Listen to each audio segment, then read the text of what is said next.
Hello everybody, welcome to Monday's Assembly. It's another week. Today is the start of the last week of this half term before everybody has a half term break from homeschooling for a week or half term break from being in school for a week. And this week I thought we'd share some stories with each other in assemblies this week. And this story today is about one of our school values, and see if you can guess as we go through the story which one of our school values this reminds you of most. It might make you think of more than one, but there's one in particular. Now, it's about a man. It's about a man who lives in a very hot country. He lived in a very hot country in Africa, actually, in one of the African countries. Very hot, very dry, and as a result, not a lot of grass grew there. Because not a lot of grass grew there, there weren't many cattle grazing, which meant that it was actually very difficult to get things like milk.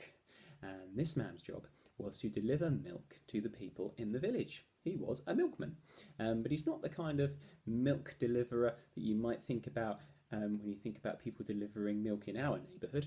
We have somebody arrive in a small van a couple of times a week who get some plastic bottles off the back of their van and bring them to the front door. He didn't do that, no. He had a couple of cattle, a couple of cows that he would milk, and then he would take a bucket, and he'd take his bucket of milk to the village every day, and he'd sell his milk. Now, because there weren't lots of cattle around, there wasn't an awful lot of competition for him. He's very popular, very successful, and everybody thought his milk was the best milk around. They thought his milk was delicious. So what he'd do, he'd have his bucket of milk, he'd fill, and he'd take it round to the villagers, and they would come out. They'd come out with their pails, their small wooden buckets, and he would fill their bucket a little bit from his. So he'd distribute as much milk around the neighbourhood as he could, and that was his job. And then every time he gave somebody a little bit of milk, they would obviously give him a little bit of money. And they'd give him some money, thank you, and he'd put his money into his money jar. And he'd have a small money jar where the coins would soon start to top up, because everybody wanted the milk that he was delivering. Now, every day after he delivered his milk, the milkman would go and sit by a large lake, a nice cool spot, and he'd sit under a shady tree, and he'd use the last of his milk with his little stove, his little fire. He'd use the last of his milk to make himself a nice cup of tea. Well deserved after a hard day's work. But one day, he was sat by the lake, enjoying his nice cup of tea, and he had an idea. You know, one of those light bulb moments, an epiphany. He was scratching his beard and thought, what an idea. This could make me twice as rich. And the next day, he only filled his bucket halfway full with milk. The other half he filled with water from the lake. So he took his bucket into town, and he took his bucket to the villagers, and he gave each of them their milk like he did every day. They all said thank you, but this time, of course, the milk was half water and half milk. But the villagers didn't know, because obviously it was still white. It was still white liquid. They couldn't tell that actually it was half milk and half water. And nobody complained. Nobody complained. And at the end of the day, he sat by the lake, sipping his cup of tea that he deserved. And he thought, what a genius. I've done it. They gave me the same amount of money for half the amount of milk. Because I was topping it up with water, I only needed half as much milk. That means I could use the rest of the milk to go to a different village, and I could give them milk as well. So the next day, he did exactly the same. He filled half his bucket with milk, topped the rest up with water. He gave it to the villagers. They gave him some money. He put the money in his money jar, which was getting more and more full every day. He returned to his cows and filled the bucket up halfway full again. He returned to the lake and filled the rest up with water. He gave the watered down milk to the next village, and they gave him money, and soon his jar was getting more and more full. He was delighted with himself. I'm going to be rich beyond my wildest dreams soon, he thought. I'll be able to retire. I'll be able to just sit back and enjoy myself by the lake every day, just counting my money. Then he put his jar down and he got himself a well-deserved, nice cup of tea, of course. Put his teacup down and was ready to take himself back home for a sleep, ready for tomorrow. He picked up his bucket, obviously now empty, and he picked up his jar. Where was the jar? The money jar was gone.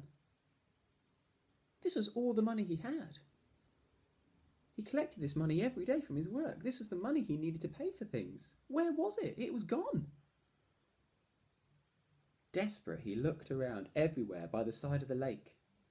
He lifted his bucket. He couldn't see it anywhere.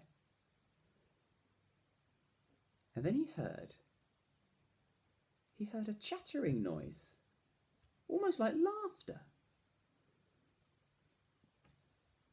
And he looked around to see where it was from.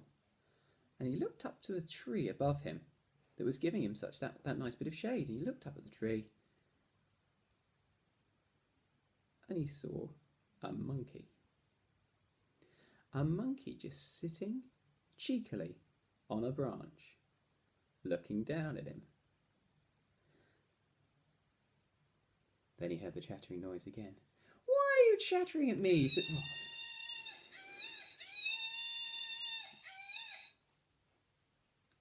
I totally forgot he did that. Why are you chattering at me? He said. The monkey looked down at him and grinned.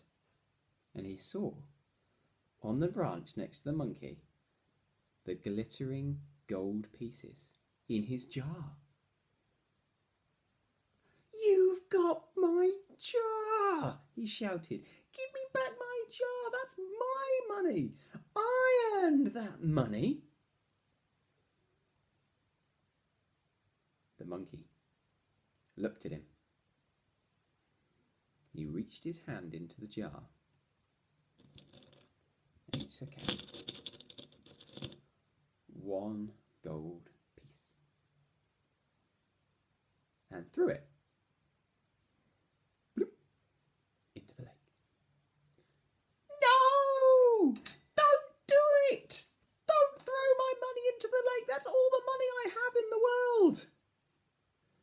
He looked up at the monkey, still cheekily sat on the branch next to the jar. He reached his hand into the jar. He took out one more gold piece.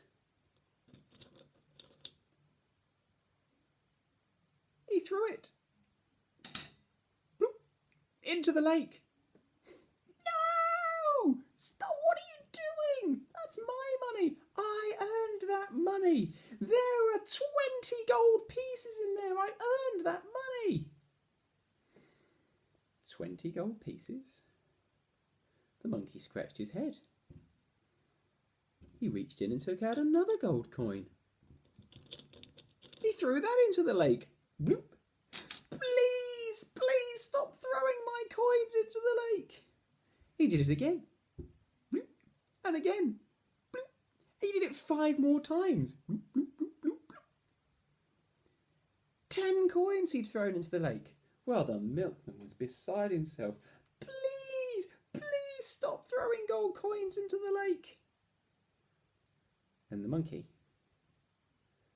tucked the jar under his arm and climbed down from the tree. The monkey climbed down from the tree. He put the jar next to the man and ran off. The man looked at the jar. Half of my gold coins, half of my gold is in the lake. He had half a mind to go into the lake and try and fetch it, but he couldn't swim. And he knew that there were hippos and fish in the lake. It wasn't safe. Half my money has been taken and thrown away. I don't deserve it. And then he had another epiphany, another light bulb moment. Half my money has gone in the lake.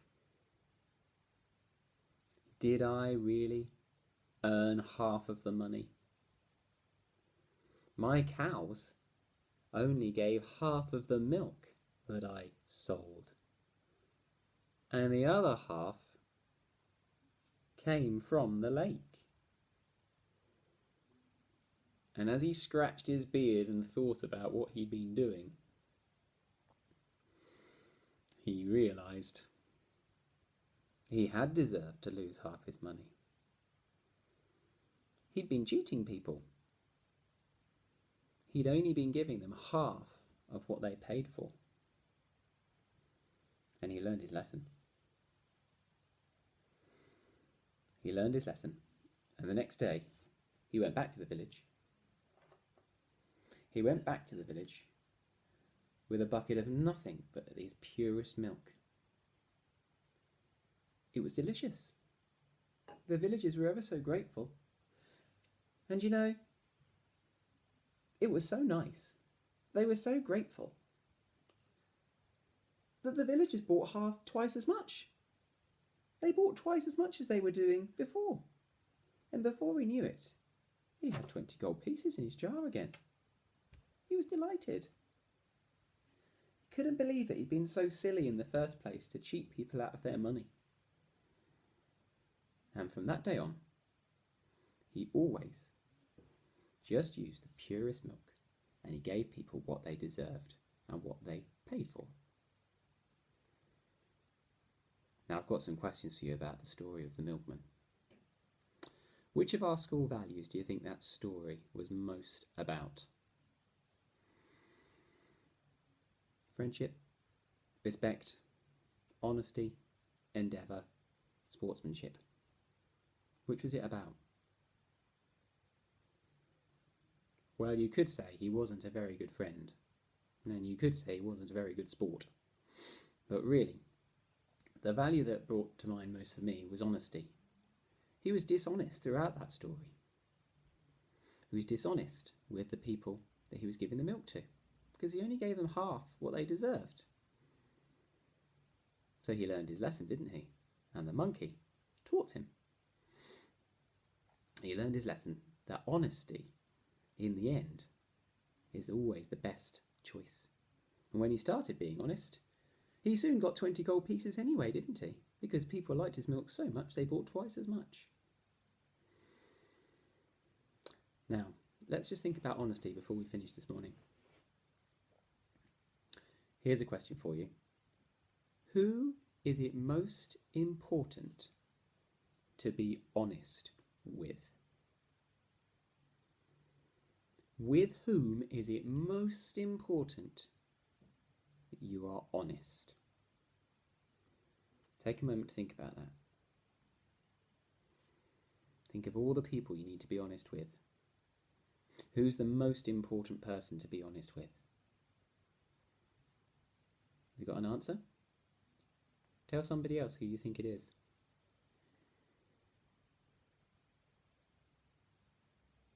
Now, if you are in year 2 and you've been learning about Islam, then you would know that if I asked that question to any Muslims in our school, they would say it's most important to be honest with Allah, with God. And actually, the Christians amongst you, those of you who believe in God, you might say it's most important to be honest with God. Some of you might have said it's most important to be honest with my parents. They're always telling me to tell the truth, so it's most important to be honest with my parents. I'd agree that's very important. You might even say your teacher. Your friends, it's important to be honest with our friends. You're likely to have more friends if you're an honest person. People who are very dishonest don't tend to have lots of friends. But I think there's another important answer. I think it's very important to be honest with yourself. And actually, That's one of the most important reasons for why honesty is one of our school values. And when our values were developed by the children at our school, the reason honesty was chosen is because of how important it is to be honest with ourselves about our behaviour and how we are acting as people, and about the work we are doing and our learning. So we're all going to be honest with ourselves today, please, and this week. As I said at the very start of assembly today, this is our last week before half term, and then we're all going to have a really well-deserved rest. We're going to have a whole week. We're not going to have homework set. We're going to have a whole week to recuperate and keep safe and keep rested for a whole week. But we've got 5 more days of learning yet. Most of us, that means, like I am right now, working at home. Some of us are learning in school, lots of us are learning at home. Let's be honest with ourselves and see if we can work hard for 1 more week before we get a really good break. And that might mean that today, you need to get cracking. Maybe after assembly today you're going straight on to an English lesson. Maybe you've got a maths lesson to watch. Maybe you've decided that today I'm going to begin with the art. I'm going to do some art today first of all. Maybe you're doing one of our whole school challenges today. Maybe you're going for a walk at lunchtime. You're going to count your steps to Uganda. Maybe you're doing something expressive and creative.